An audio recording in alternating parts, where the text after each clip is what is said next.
平時返工喺 office 成日坐，放假寧願留喺屋企煲劇，懶得出街曬太陽。每日一杯咖啡奶茶更加唔少得，係咪好似講緊你呢？原來呢啲習慣通通都會增加患上骨質疏鬆症嘅風險。資訊由醫專媒提供，特別鳴謝蘇永柏醫生提供部分資料。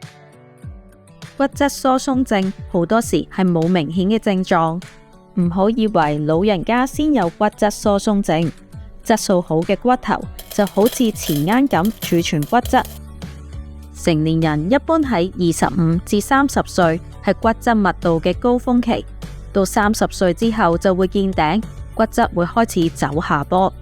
當骨質密度下降，組織似蜂巢咁稀疏，造成骨質疏鬆。有啲人甚至係跌親骨折之後，先知自己原來一早已經有呢個問題。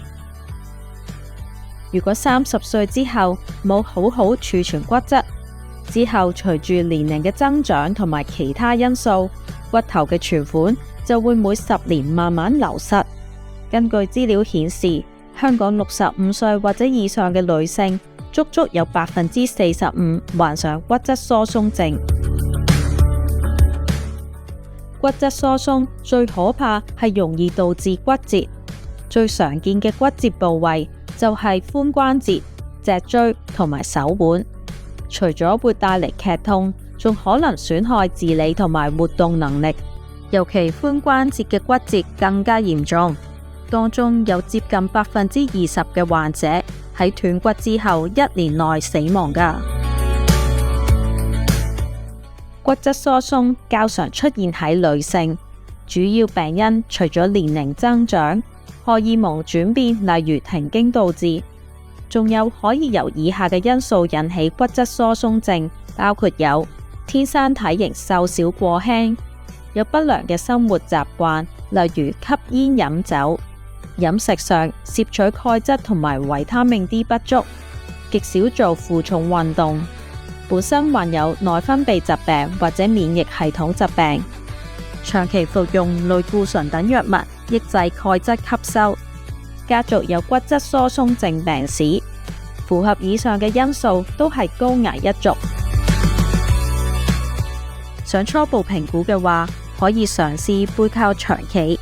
如果後腦掂唔到牆，或者距離多於3厘米，又或者發現身高矮咗超過4厘米或者以上，經常腰酸背痛或者單側盤骨痛、駝背變矮、肚腩突出，就要小心係骨質疏鬆嘅早期跡象。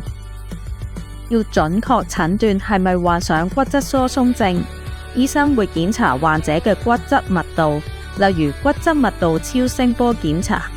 更加精準嘅檢查就可以選擇雙能量 X 光吸收測量儀 DEXA， 協助醫生診斷骨質疏鬆症。建議年輕人，特別係女生，要盡早為自己骨質銀行努力儲存本錢。第一，食啱食物，聰明儲鈣，可以多啲食高鈣食物，包括奶類製品、加鈣豆漿，可以連骨食嘅海產，仲有西蘭花呢類深綠色蔬菜。記住要戒煙戒酒，唔好食太鹹，同埋唔好飲過量嘅咖啡因飲品。第二，啟動吸收模式，食幾多鈣都要身體吸收到先有用，而關鍵就係維他命 D。最簡單嘅方法，每日只需要俾面部同埋手臂曬10至15分鐘溫和嘅太陽就足夠啦。如果真係好少機會曬太陽，可以透過三文魚、吞拿魚或者蛋黃去補充。第三，俾骨骼適當加壓，令佢更強壯。例如急步行、緩步跑、跳舞、打網球等等負重運動。建議每星期最少做3次，每次大約30分鐘。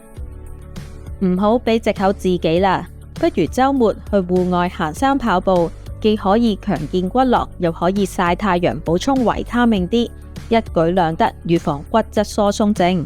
護肝勇士高效 SAM-E 成分，歐洲極級配方 EFFAS Empower Vital Immune System， 讓身體重回理想狀態。100%挪威製造，信心之選。